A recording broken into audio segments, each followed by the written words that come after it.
반가워요, 여러분. 복잡한 국어 지문도 아주 직관적으로 싹 정리해드리는 여러분의 강사 하나쌤입니다. 자, 오늘 우리가 완전히 해부해볼 지문은요, 바로 인공지능의 자연어 처리 기술에 대한 글이에요. 스마트폰이나 자동차에서 음성 비서 기능, 다들 한 번쯤 써보셨죠? 우리가 대충 웅얼거리면서 말해도 AI가 진짜 찰떡같이 알아듣고 텍스트로 딱 바꿔주잖아요. 그 뒤에 도대체 어떤 원리가 숨겨져 있는지 오늘 지문에 나온 내용만으로 아주 깔끔하게 파헤쳐 보겠습니다. 시작해 볼까요? 먼저 첫 번째 문단에 등장하는 가장 핵심적인 개념부터 확실히 잡고 갈게요. 자연어 처리 기술이란 게 뭐냐? 쉽게 말해서 우리가 일상적으로 쓰는 말들, 그러니까 입력된 음성 언어를 일단 문자 언어로 변환한 다음에 단어나 문장의 오류를 착착 보정해주는 기술을 말해요. 솔직히 우리가 말할 때마다 발음이 아나운서처럼 또렷하고 완벽하진 않잖아요. 그래서 AI는 교정사전, 그리고 엄청나게 방대한 통계 데이터라는 아주 강력한 무기를 사용해서 우리의 그 약간 엉망진창인 문장들을 깔끔하게 다듬어내는 거죠. 오늘 저 하나쌤과 함께 살펴볼 지문 분석 로드맵입니다. 1번, 인공지능 음성인식. 2번, 철자 오류 보정 4단계. 3번, 이진법 띄어쓰기 보정. 그리고 마지막 4번, 한계와 과제. 이 순서대로 빠르게 짚고 넘어가 보겠습니다. 자, 첫 번째 파트. 인공지능 음성인식입니다. 음성을 텍스트로 변환하는 첫걸음이죠. 오늘 우리가 분석할 이 원문 지문의 첫 문단에서 딱 강조하는 부분이 바로 이겁니다. 최근에 스마트폰이나 자동차에서 음성 비서 시스템이 제대로 일을 하려면요, 가장 먼저 해야 할 일이 사용자의 불분명한 발음을 시스템이 스스로 처리할 수 있는 올바른 문장으로 인식해야 한다는 거예요. 그러니까 일단 소리를 텍스트로 바꾸고 그걸 다시 문법에 맞게 올바르게 고치는 과정, 이게 절대적으로 필수적이라는 뜻이죠. 그럼 대체 어떤 과정을 거쳐서 고친다는 걸까요? 두 번째 파트, 철자 오류 도정 4단계로 바로 넘어가 보겠습니다. 지문을 보면요, AI가 철자를 고치는 과정을 아주 정확하게 4개의 단계로 나누어서 설명하고 있어요. 첫 번째는 전처리 단계입니다. 이건 아예 처리가 불가능한 문자열을 처리할 수 있는 형태의 문자열로 싹 바꿔주는 거예요. 그 다음 2단계, 오류 문자열 판단에서는 이 문자가 교정사전의 오류 목록에 실제로 존재하는지 확인을 하죠. 자, 그리고 3단계에서는 사전에서 찾은 올바른 단어들을 쫙 모아서 교정 후보 집합이라는 걸 만들어냅니다. 마지막 4단계. 여기서 바로 통계 데이터를 쫙 활용해서 빈도수가 가장 높은 최종 교정 문자열을 딱 찾아내는 겁니다. 지문에 나온 예시를 보면 이 과정이 진짜 명확하게 이해되실 거예요. 만약에 우리가 하려고라고 잘못 발음했다고 쳐볼게요. 2단계에서 사전을 쓱 훑어보니까 이거 오류 맞네? 하고 판단을 하겠죠.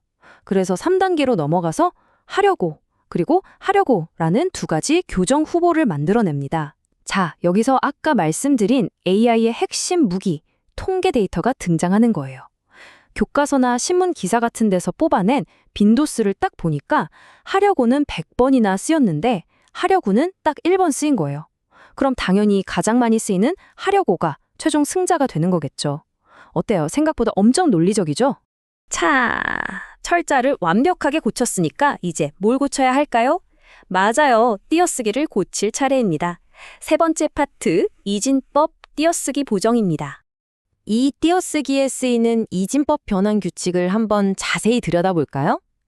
지문에서는 이 띄어쓰기를 시스템이 제대로 처리할 수 있도록 0과 1로 변환한다고 나와 있어요.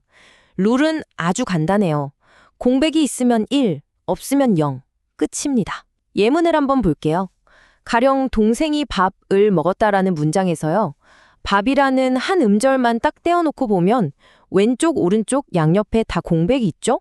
그러니까 1, 1이 되는 거예요. 만약에 밥을 이렇게 두 음절이 떨어져 있다? 그럼 왼쪽, 가운데, 오른쪽 다 공백이 있으니까 1, 1, 1이 되겠죠. 그런데 밥을 먹까지 이어지면 어떨까요? 먹의 오른쪽에는 당장 공백이 없다고 가정을 해볼게요. 그럼 왼쪽이랑 중간에는 공백이 다 있는데 맨 끝에만 없으니까 1, 1, 1, 0이 되는 식이에요. 그리고 문장의 맨 처음과 맨 끝은 항상 공백이 있는 걸로 처리한다는 규칙도 지문에 명시되어 있으니까 이건 절대 잊지 마시고요. 자, 그럼 이렇게 0과 1, 이진법으로 변환을 한 다음에는 대체 뭘 어쩌겠다는 걸까요? 눈치채셨죠? 아까 철자 규정할 때랑 똑같습니다. 또 그 통계 데이터를 가져와서 비교하는 거예요. 아까 잘못 띄어 쓴 밥을은 이진법으로 111이었잖아요. 그런데 우리가 흔히 쓰는 제대로 딱 붙여 쓴 밥을은 가운데 공백이 없으니까 101이 될 거란 말이죠. AI가 아주 방대한 텍스트 데이터를 막 뒤져보니까 111보다는 101의 빈도수가 아주 압도적으로 높은 겁니다. 그래서 통계적으로 사람들이 훨씬 더 많이 쓰는 101의 형태에 맞춰서 띄어쓰기를 밥을로 척척 보정해내는 원리인 거죠.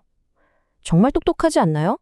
이렇게 철자부터 띄어쓰기까지 방대한 통계 데이터 덕분에 아주 똑똑하게 고쳐진다는 걸 지문을 통해 확인을 했습니다. 그런데 마지막 단락으로 넘어가 보면요. 네 번째 파트, 한계와 과제, 즉 이 시스템이 직면한 딜레마가 딱 등장합니다.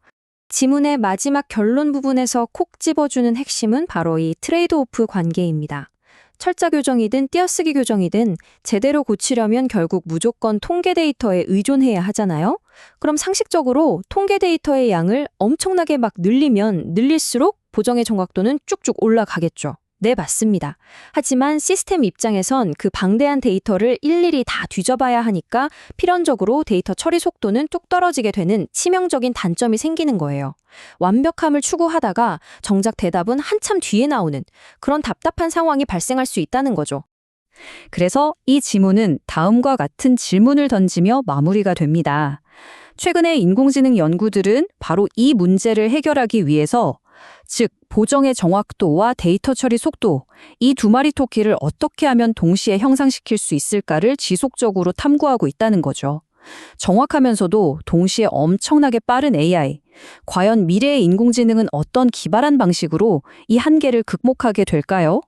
자, 이 질문을 끝으로 오늘 하나쌤의 지문 해설은 여기서 마무리하도록 하겠습니다. 복잡해 보이던 글도 이렇게 딱딱 구조화해서 보니까 훨씬 이해하기 쉬우셨죠? 오늘 해설이 여러분의 학습에 큰 도움이 되었기를 바랍니다. 수고하셨습니다.